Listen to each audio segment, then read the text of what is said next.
Now Brooke Foster with your forecast. Well, the time is at 6:09. We are waking up with a little bit of light snow trying to move into northwest Montana.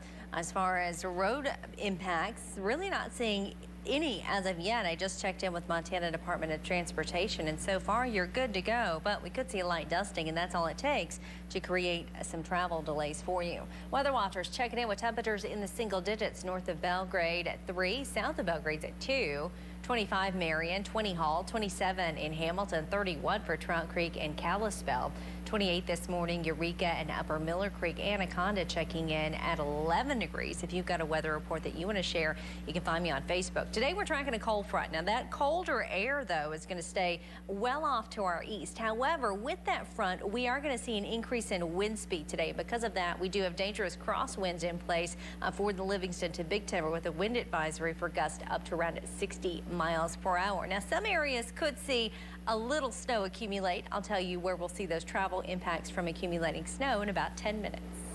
All right, with windy conditions coming our way, good to have our NBC Montana news and weather apps. They're free. That way our severe weather alert team can keep you updated around the clock. And now, sports with Eddie Messel. Good morning, Montana, and happy Tuesday. We had a ton of great high school basketball last week, which means we got the candidates for this week's Play of the Week for you guys. Play number 1, we got Three Forks. It's Ashlyn Swanson dribbling around, trying to make something happen, and she pulls up to hit the three-pointer to tie the game as the clock expires against Whitehall, and the Wolves would go on to get the W after the big clutch shot from Swanson. And a big thank you to Nikki Swenson for submitting this one into us. Play number 2, it's Mission's Ozzie Rain Umphreys, who hits the game-winning three-pointer to beat Florence as clock expires. 2 amazing buzzer beaters, cracking our top 3. On to play number 3 from Belgrade, and this is a great moment here. After a year out dealing with multiple injuries, surgeries, and recoveries, Belgrade's Gabby Weber drains the 3 in an incredible girl and an even more incredible story, which we will have for you later this week. Remember to head to NBCMontana.com and cast your vote for the Play of the Week. That does it for your Sports Minute. Kevin Levine will be back with more sports in half an hour for you guys. Have a good day, everybody. All right, well, welcome, Eddie. Brooke and I like your reports already. It's good to have you on. Let's move on to other headlines here. A Colorado couple's wedding nightmare is getting nationwide attention. Their wedding venue shut down with no notice. Now the couple is out $5,000 and a place to celebrate. The pair had planned on celebrating in June, but then that venue chain suddenly went bankrupt. What do we do? Our wedding's in less than 4 months. We have no time to find something else. It's going to be impossible. Yeah, that couple's hoping for a miracle. A terrifying moment was caught on camera at an amusement park in Chile. Visitors were trapped and suspended in the air 80 meters above the ground. The guests there say that they were stuck 15 minutes. All the power went out. Eventually, the park got a generator going and got everybody down, but the video is sparking a lot of comments. A World War II veteran in South Carolina got the royal treatment for his 97th birthday. John Moore was crowned king for the day in Myrtle Beach. Characters from a medieval times dinner show knighted him as well. Looks like Miss Princess has her princess gloves on here too. The idea came from Moore's wife Anne, who just passed away 2 weeks ago. It was a birthday bash fit for a king. He had a royal tuxedo and carriage. Hip, hip. The emotions are like a mountain. They are heaped up and running over. I know what you'd say today. You're a good man, and I'm waiting for you. Moore has also been named the Grand Marshal of the upcoming Armed Forces Day Parade in May. Stamina and power of acceleration are truly striking. She recently broke this. Tonight, we will find out who the Westminster Dog Show will crown top dog. Game faces are on. The competition kicks off just hours from now. This is the second oldest sporting event in the U.S. Last year, a Wire Fox Terrier took the top dog marks. Well, more than 100 dogs now have forever homes thanks to a Super Bowl star. Derek Noddy is a defensive tackle for Kansas City. He's also a self-professed dog lover. He spent $18,000 sponsoring dogs after his Super Bowl win to get all the pups adopted. The community says it is incredibly grateful. An historic collaboration between NASA and the European Space Agency to study the sun and its influence on space is now underway. The Solar Orbiter is en route to a voyage around the sun. The spacecraft will provide scientists with the first ever images of the sun's north and south poles. Scientists say they hope it will reveal more about the sun's influence on Earth.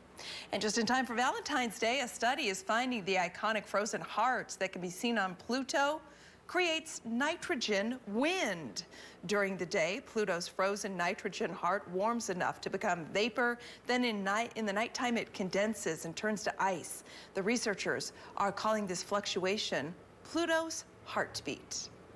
An outpouring of pride continues in South Korea for the cast and crew of Parasite. The film became the first non-English language film to win the Oscar for Best Picture. Sales are spiking following the Oscar win. The dark thriller illustrates a deep divide between the rich and the poor in South Korea. Why is this such a big moment for Koreans? It has been a ceiling-shattering moment for the history of Korean cinema as well as the U.S. Entertainment industry. The win has sparked an official meeting with the president of South Korea, who proudly shared the news with his nation that the film had won. We're hearing more from the wife of Kobe Bryant now. Vanessa Bryant gave her most emotional message yet about the loss of the NBA legend and their daughter during the tribute of another family lost in that same accident. Bryant posted a photo of her daughter saying she just cannot process both losses at the same time. She also says she will stay strong for her 3 surviving daughters. She posted the message hours before a tribute took place for the Altobelli family who died alongside Bryant in that crash. Thousands came together to remember John, Carrie, and their daughter Alyssa on the baseball field. John Altobelli spent years working on as a coach. Alyssa was the type of person that lived life to the fullest every day. The crash also killed Peyton and Sarah Chester. Community members have also honored them with memorials as well. I didn't want to come. Why not? I didn't want to be one. Some say a witness for Harvey Weinstein's defense threw a monkey wrench in the prosecution's case. A Brazilian actress testified one of the key accusers did not appear upset after her alleged assault. The witness was a former roommate of Jessica Mann. Mann claims Weinstein raped her in 2013. New evidence is appearing in the college cheating scandal against actress Lori Loughlin. NBC's Sam Brock has a resume prosecutors say is fake. As recently as 5 days ago, Olivia Jade, whose famous parents are caught in the center of a sweeping college admission scandal, posted these pictures to Instagram of life returning to normal. But now, the former USC student is staring at a new layer of a deepening scandal. Prosecutors releasing this college resume in a court filing that appears to be Olivia Jade's, though the name is redacted. The bullet points apparently portraying a litany of lies for a student authorities say never participated in crew. 2 gold medals at the San Diego Crew Classic, a 4th place finish at the head of the Lagoon Foster City, and other competitions. Last month, Loughlin and her husband, fashion designer Massimo Giannulli, argued payments to get their daughter into USC were legitimate donations, not bribes. The two, who have pleaded not guilty, face dozens of years behind bars if convicted for federal bribery and conspiracy to commit money laundering, mail and wire fraud. The big question now, will Olivia Jade, who has not been charged, be dragged into the case? Federal prosecutors may use her to pressure these defendants into pleading guilty rather than have their daughter testify against them. The latest chapter in an ongoing saga. Sam Brock, NBC News. 6:17, Sue sent this in near Flathead Lake, near the river there. Yeah, we still have some snow there on the ground, Brooke. Right, and we're going to see a little bit more snow. In fact, northwest Montana, that is exactly what you're seeing this morning. Flakes are flying for you around Kalispell. Here's a live look from our Sportsman Ski House weather camera. It is 6:18. We do have a little bit of light snow on the roads this morning. As far as accumulations go, should stay less than an inch. And that snow that you pick up this morning is going to start to melt off as temperatures make their way into the mid to upper 30s this afternoon. Right now, it is 31 for you in Kalispell, 30 in Missoula. We spent some time with clear skies in Butte and Bozeman, and that allowed your temperatures to drop. We're now sitting at 0 in Butte. We are at 2 above in Bozeman, but we were a lot colder earlier this morning. Here's a look at those snow showers, though, creeping into the Mission Valley now. Missoula, we'll see a couple of flakes fly through the morning commute. Again, just a light dusting of snow in store for us today, but that's all it takes to create some slick roadways. So allow yourself a little bit of extra travel time if you encounter those snow showers. Here's our timestamp in the top corner if you want to follow along. This is our future tracker, our future satellite and radar, showing the bulk of our shower activity along the Rocky Mountain front as we head into the afternoon and evening hours.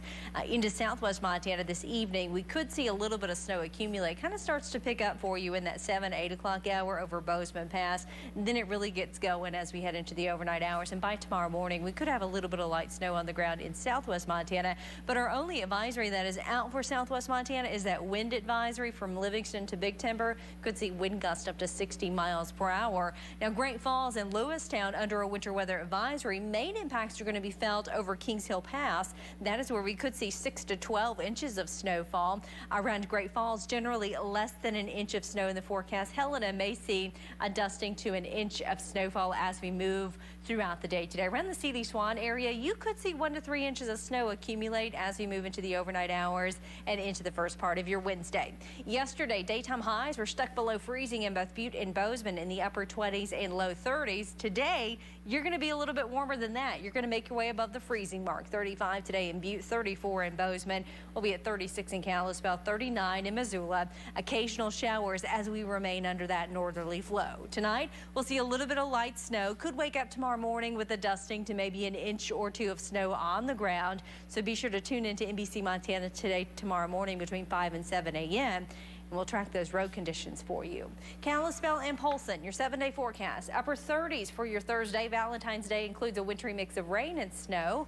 Through your weekend, some unsettled weather for Missoula and Hamilton. We're going to see showers early Wednesday, then drier skies for your Thursday. Temperatures will be in the low 40s. Valentine's Day is going to include some cloud cover for you. And with temperatures in the mid-30s, those chocolates are not going to melt. For Bozeman and Butte, your 7-day forecast. Unsettled weather with an almost daily threat of seeing some showers. You will get a brief break from time to time. Temperatures stay cold on Wednesday with that high of 30 degrees. You'll be at 37 on Thursday, hovering right around the freezing mark for your Valentine's Day. We'll be close to 40 Sunday, but we do have unsettled weather. The threat of rain and snow in the forecast for your weekend. Well, thank you, Brooke. Still ahead, a Montana woman's struggle to find a kidney ends because of the kindness of a stranger. Don't forget to tune in tonight for an all-new Ellen's Game of Games. That's at 7. This Is Us follows that. Then you'll see New Amsterdam at 9, followed by our news at 10. 6:21. This is NBC Montana Today. The federal government selling cars with potentially deadly defects to the public. Disclosure does nothing to address the dangers. I'm Josie Sturman for Spotlight on America. Why car safety groups say the feds warning you about recalls isn't enough. A Spotlight on America special report tonight at 10.